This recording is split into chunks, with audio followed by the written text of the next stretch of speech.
Okay, what is an infection? Well, that seems really simple.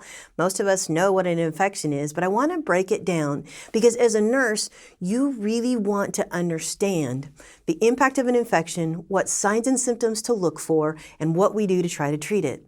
I remember one of my first patients, I was horrified to learn. They were in for a brain abscess, but do you know how it started? From a bad tooth. They were too afraid to go to the dentist, so they didn't get the tooth treated, and eventually they ended up with a massive infection in their brain, having them to do a craniotomy to drain the pus from in their brain. So infections can get way out of control, and that is an extreme one. But if that patient had been educated and knew that if we could have taken care of the infection early enough, we could have given them some simple medication and avoided a phenomenally long hospital stay. Okay, so let's break it down on what actually an infection is. We talked about what my host defenses are, right? The intact skin, the cilia, the gastric acid, my immune system. But something happens that breaches or compromises or overpowers that infection because normally, all those host defenses can help keep me pretty safe. We can fight off lots of things. In fact, did you know that your immune system can actually defeat some cancers? That just blows my mind when you think about that. So now I'm talking about infection means my normal host defenses are breached. Somehow they're compromised or they're overpowered. So that's what leads to an infection. So what happens? This bacteria somehow breaks my host defenses. I either take it in my mouth, my nose, my ears, the pores of my skin, or like you'll see in our example in just a minute, the skin is broken.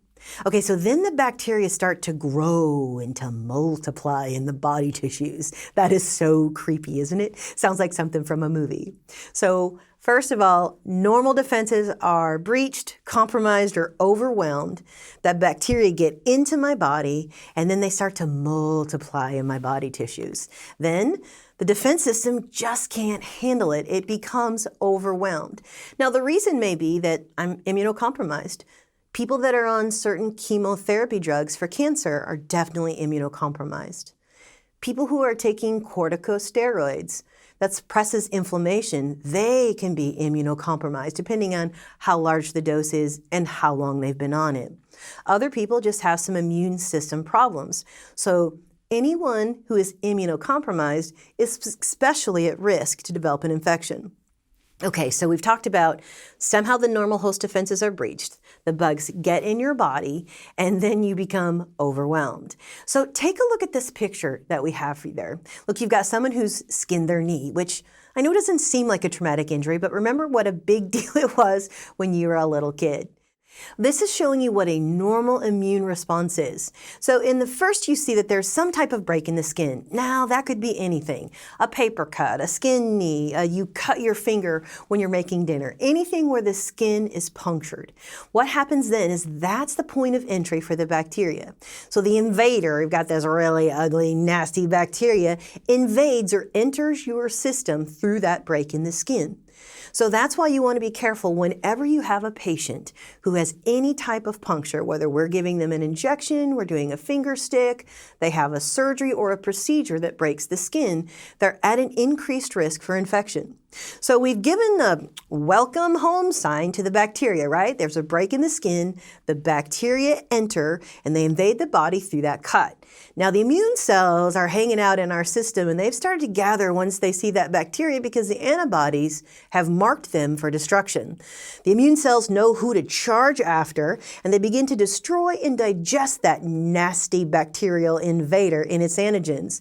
But remember, how many bacteria are we dealing with? Well, that depends on how strong the bacteria is, because once they enter that cut, their job is to start to multiply, and that's what they try to do. So that's when the battle begins. The bacteria are trying to multiply as quickly as they can, and some bacterial infections just take minutes to hours to multiply. While they're trying to multiply, your immune cells are trying to identify those targets and kill them, digest them. How we end up with infection is when our immune system is overpowered by these nasty bacteria. They're either outnumbered or outnumbered or outmanned. So that's how infection happens. So once you have that in mind, that will help you be aware and alert when you're taking care of any of your patients to know things that put them at risk for infection. Anytime the skin is punctured, whether we're doing a diagnosis or procedure, or they happen to have a traumatic injury.